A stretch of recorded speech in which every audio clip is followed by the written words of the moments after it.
Thank you for stopping by Country Boy Tested. Thank you for subscribing. Today what we're going to talk about, is it worth it to switch the Qronge X1 from the 53 tooth sprocket to the 45 tooth sprocket?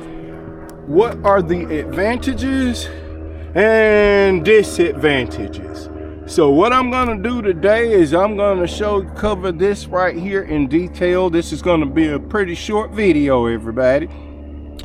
Okay, that's the regular sprocket that comes on it. It's a 53 tooth 420 for 420 chain.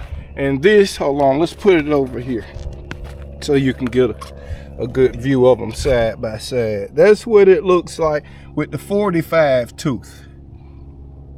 Now the 45 tooth will get you up to 53. I've hit 53 on this bike. It takes it a little, it gets there, it takes it a little bit more time to get there, to get up to speed. It does not have, when you switch over to the 45 tooth, you drop back, you're gonna lose whole shot on this bike. It does not have the takeoff that it has with the 53 tooth sprocket. And some of the guys, one of the dirt bike guys from motocross, he hit me up and let me know that on this one, he has the, I'm trying to remember which bike, I think he said he had a Talaria, and he said on it, he noticed that his sprocket was a 60 tooth. So I'm gonna change this from a 53 to a 62 sprocket on this bike. Now I only put the 14-inch tire on here. That's the same, and I put the 53 tooth sprocket. It does 52 miles an hour. It runs 52 miles an hour. Now, one of the things I wanted to touch on these bikes, everybody, is a couple of kids on the forum, on the Qronge X1 forum, trying to get their bikes running again. I warned you, don't change the parameters on there, because there's no one with an upgraded performance system that's verified. And actually I've seen more than 5 bikes, count them, 5 bikes messed up already, because the kids went in, Talon Electric, and tried to change the parameters and fried their bikes. One little kid is on Facebook trying to get stuff now, and everyone's sending him pictures, but he can't get it back right. His little tire just jerks around, it snatches around, it jerks around. I told you, leave it alone. No one has any programming that's qualified to say that you should change it over to that. You're gonna mess your bike up, and it's not gonna run. These bikes run 50 miles an hour all day.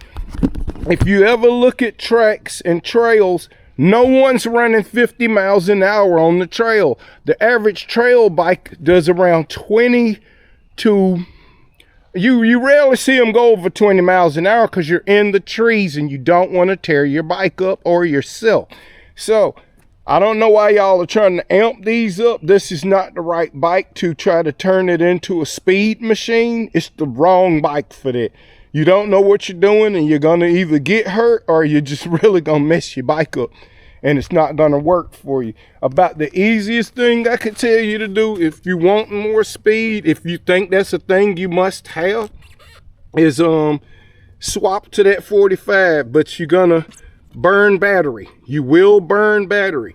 I ran this one 17 miles, and when it hit 17 miles, it just started slowing down real. I mean, it was probably 20 was my max, because it was at the end of the battery. So this one ran 17 miles and depleted the battery on 3.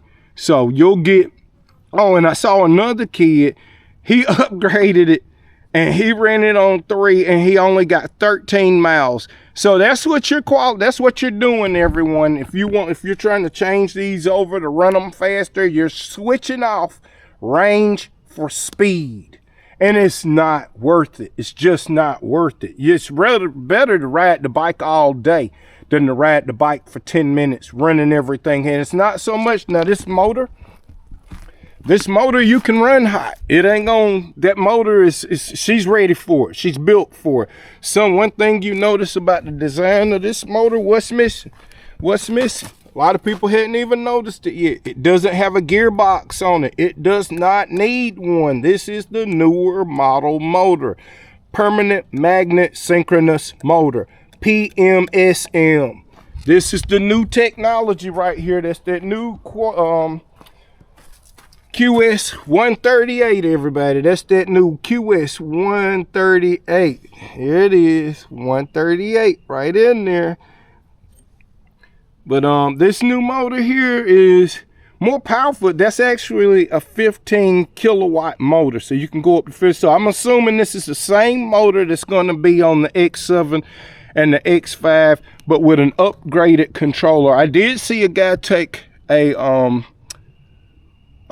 changed it over. He used a far driver controller, 72, I think he said 72300, and he changed the battery over on it, and he was running 60 something miles an hour. He's on the internet, y'all can check it out. But same thing, range. The more you're running 80 amps through this, 80 amps will drain a battery fast. I don't care what kind of battery. And these are 30, pretty much you might as well say 30 amp hour batteries. They're good, but they're not that good. They just can't hold that much. These are built for dirt track playing and playing on a dirt track. Not for, I mean, you could use it for a commuter if you had to, but I would go ahead and change my tires so I don't be running my tires out. Don't forget, if you want range, that 45 tooth sprocket is not going to help you with range. It's actually going to cut your range down. So, is it worth it? It depends. Is it worth it? To me, country boy, I like to ride for a long time. No, it's not worth it. It's not worth it. I'd rather have more range like I do with the big bike. And plus, I think I'm going to go ahead and switch this one out to like I have the 14, 17 on here.